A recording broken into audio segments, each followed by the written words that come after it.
آج کا اگلا سوال ایک بہن زہرا نعمان نے شہر کا نام نہیں لکھا، واٹس ایپ پر پوچھتی ہیں کہ کیا قبر پر کتبہ لگانا شرعاً منع ہے، اور یہ بھی پوچھتی ہیں کہ کیا قبر کی مٹی پر اس نیت سے جادو کرنا کہ مرحوم کے اہل خانہ یا ان کی اولاد کو نقصان پہنچایا جا سکے۔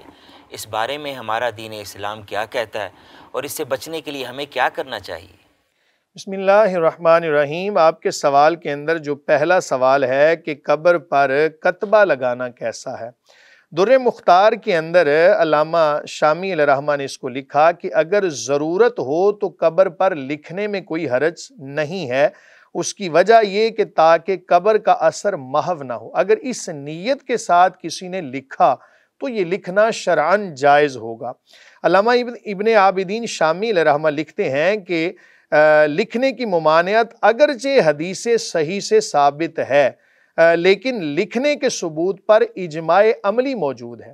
اجماع ایک ہوتا ہے کسی مسئلے کے اوپر اس وقت کے علماء کا اجماع، یہ عملی اجماع ہے۔ آپ کہیں پہ بھی جاتے ہیں، آپ کو علماء اور دیگر جو لوگ ہیں ان کی قبروں کے اوپر کتبے لکھے ہوئے نظر آتے ہیں۔ تو اگر یہ حرام ہوتا یا منع ہوتا تو اس کے خلاف بہرحال ضرور کوئی عملی اقدام اٹھایا جاتا۔ تو اس لیے یہ شرعاً لکھنا اس وقت جائز ہے کہ جب ضرورت بن جائے۔ رہی بات یہ کہ نبی کریم صلی اللہ علیہ وآلہ وسلم نے جب منع فرمایا تو اس کی کیا وجہ تھی؟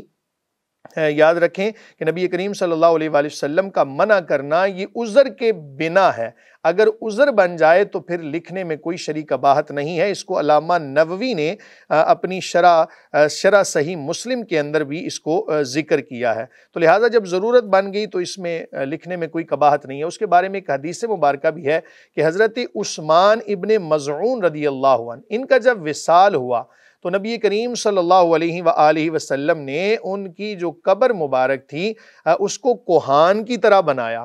کوہان کی طرح بنا کر پھر آپ نے وہاں پر ایک پتھر سے نشان لگایا۔ چونکہ اس دور کے اندر کوئی واضح طور پر تحریر وغیرہ نہیں لکھی جاتی تھی، بعض دفعہ کسی کی قبر پر نشان لگا دیا جاتا تھا، اور آبادی بھی اتنی زیادہ نہیں تھی۔ اس وجہ سے نبی کریم صلی اللہ علیہ وآلہ وسلم نے ممکن ہے اس وجہ سے منع فرمایا ہو، یا اس وجہ سے کہ لوگ اس وقت میں چونکہ نئے نئے مسلمان ہوئے تھے اور کوئی ایسی وہاں پر جا کے کوئی واویلا نہ کرے، اس وجہ سے نبی کریم صلی اللہ علیہ وآلہ وسلم نے ممکن ہے منع فرما دیا ہو۔ تاہم متاخرین علماء نے اس بات کی اجازت دی ہے کہ لکھنے میں کوئی شرعی قباحت نہیں ہے جبکہ نیت اچھی ہو، اور اگر نیت غلط کر لی جائے تو پھر تو جناب کوئی بھی عمل قابل قبول نہیں ہے۔ دوسری بات یہ کہ جادو کرنا، یاد رکھیں کہ جادو حرام ہے اور یہ کبیرہ گناہ ہے، اور اس کے کبیرہ گناہ ہونے پر بھی امت کا اجماع ہے۔ اس بات کو علامہ نووی نے اپنی شرح صحیح مسلم کے اندر ذکر فرمایا ہے۔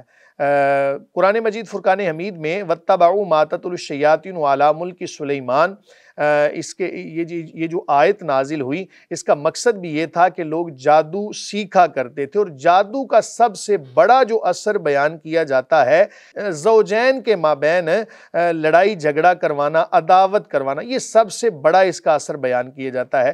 اس کی وجہ بھی علماء نے لکھی کہ اگر اس سے بڑا بھی کوئی اثر ہوتا تو اللہ رب العالمین اس کا تذکرہ فرما دیتا۔ بہرحال جادو جو ہے یہ ہو جاتا ہے، اور قبر کی مٹی پر جادو کرنا یہ تو اس سے زیادہ خطرناک بات ہے کہ بھئی قبرستان میں تو اس نیت سے جایا جاتا ہے کہ وہاں پر جا کر تو ہمیں فکر آخرت نصیب ہو، اور اگر وہاں پر جا کر بھی کسی بندے نے شیطانی معاملات کرنے ہیں تو یہ کبیرہ گناہ کے اندر مبتلا ہوگا۔ اس سے توبہ تائب کرے، اللہ تعالیٰ کی بارگاہ میں جو ہے وہ معافی مانگے۔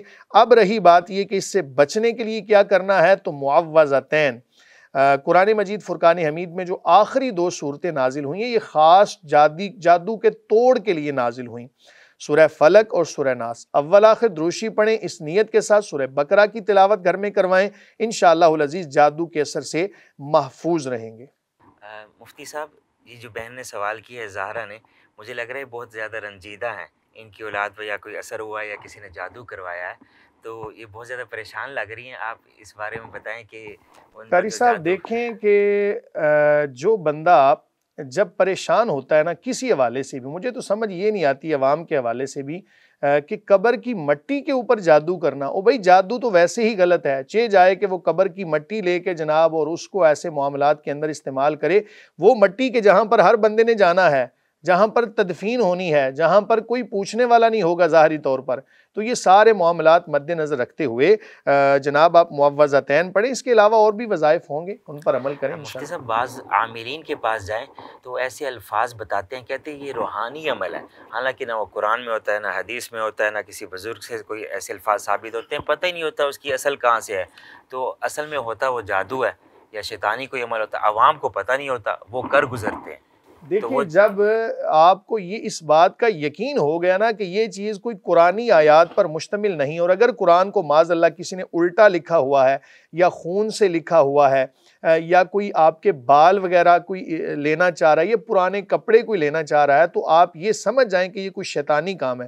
رہی بات یہ کہ آپ نے جو کہا جناب یہ کوئی روحانی علم ہے، میں روحانی نہیں، اس کو شیطانی علم کہوں گا، کہ جو لوگوں کے مابین جناب ایسے ہی فتنہ و فساد ڈال رہے ہیں۔ تو میں اپنی بہن کو یہ مشورہ دوں گا کہ آپ یہ معوذتین پڑھیں، اس کے علاوہ اور بھی جو آیات احادیث کے اندر مذکور ہیں ان کی تلاوت کریں، انشاءاللہ امید کی جاتی ہے کہ اللہ تعالیٰ شفا عطا فرمائے گا۔ مفتی صاحب اگلا سوال پشاور سے محمد خان پوچھتے ہیں کہ تجدید ایمان کیا ہے اور کب اور کیسے کرتے ہیں، اس بارے میں مکمل رہنمائی فرما دیجیے۔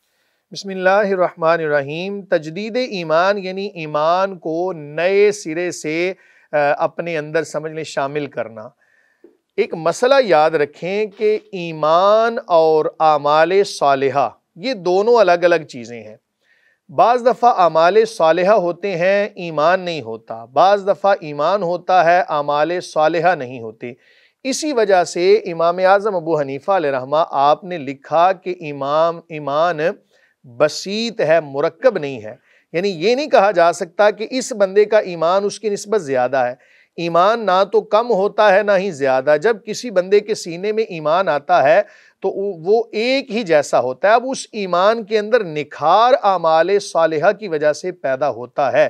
بعض دفعہ بندہ کوئی ایسا عمل کر لیتا ہے کہ جس کی وجہ سے نا اس کا ایمان ضائع ہو جاتا ہے۔ اب اس ایمان کو واپس لانے کے لیے، چونکہ اگر صرف اعمال صالحہ ہوں ایمان نہ ہو تو اعمال صالحہ کا کوئی فائدہ نہیں ہے، اس وجہ سے بندے کو تجدید ایمان کرتے رہنا چاہیے۔ تجدید ایمان کا طریقہ کیا ہے کہ جناب آپ کلمہ طیبہ پڑھیں، اپنے تمام تر گناہوں سے استغفار کریں، اللہ تعالیٰ کی بارگاہ میں معافی مانگیں، دوبارہ سے کلمہ پڑھیں، ایمان کی صفات جو ہیں ان پر بھی غور کیا کریں وقتاً فوقتاً کہ اس کے اندر ایمان کی صفات بیان ہوئی ہیں، ان پر ہمارا یقین ہونا چاہیے۔ اب یہ جو بات میں نے شروع میں کی تھی نا کہ ایمان بسیط ہے، مرکب نہیں، اس پر ایک دلیل یہ سماعت کریں کہ ایک ایسا وقت ہو کہ جس وقت کے اندر کوئی بھی نبی دنیا میں تشریف نہ لائیں، اس وقت کے اندر کسی بندے کا فقط اللہ تعالیٰ کی ذات کے حوالے سے یعنی اس کی وحدانیت کا اقرار کر لینا، اس کو اس کی جمیع صفات کے ساتھ مان لینا، شرک نہ کرنا ایمان کے لیے کافی تھا۔ اب اس کے بعد مثلاً اس دور کے اندر کسی نے اللہ تعالیٰ کو واحد مانا، آج کے دور میں واحد مانا، تو اس کا اور اس کا ایمان برابر ہے۔ اب اس نے اگر کوئی اچھے کام کیے اور آج کے دور میں کسی نے اچھے کام کیے تو جو اعمال صالحہ ہیں وہ جناب ایمان کے اندر نکھار پیدا کرتے ہیں، اس لیے اپنے ایمان کو ضائع ہونے سے بچائیں۔ حضور نبی کریم صلی اللہ علیہ وآلہ وسلم کا فرمان جس کا مفہوم ہے کہ بعض دفعہ بندہ کوئی جملہ اپنی زبان سے ایسا کہہ دیتا ہے کہ اس جملہ کہنے کی وجہ سے 70 برس تک جہنم میں گرا دیا جاتا ہے، تو اس لیے ہر دن ہر رات بندے کو تجدید ایمان کرتے رہنا چاہیے۔ اللہ نہ کرے ہماری زبان سے کوئی ایسا کلمہ نکل گیا ہو کہ جو ہمارے ایمان کو ضائع کر دے۔ ایک حدیث یوں بھی آتی ہے جس کا مفہوم ہے کہ ایمان اور فلاں گناہ بندے کے اندر جو ہے اکٹھے نہیں ہو سکتے، تو اگر کسی بندے نے کسی گناہ کو معاذ اللہ حلال سمجھ کے کیا تو وہ دائرہ اسلام سے خارج ہے۔ تو یہ بھی آتا ہے حدیث میں کہ جب کوئی بندہ کبیرہ گناہ کا ارتکاب کرتا ہے تو ایمان اس سے نکل جاتا ہے، اور جس طرح بادل سر کے اوپر ہوتا ہے اس طرح ایمان اس کے سر پر منڈلاتا رہتا ہے۔ جب وہ اس کبیح فعل سے باز آ جاتا ہے تو ایمان اس کے اندر واپس آ جاتا ہے۔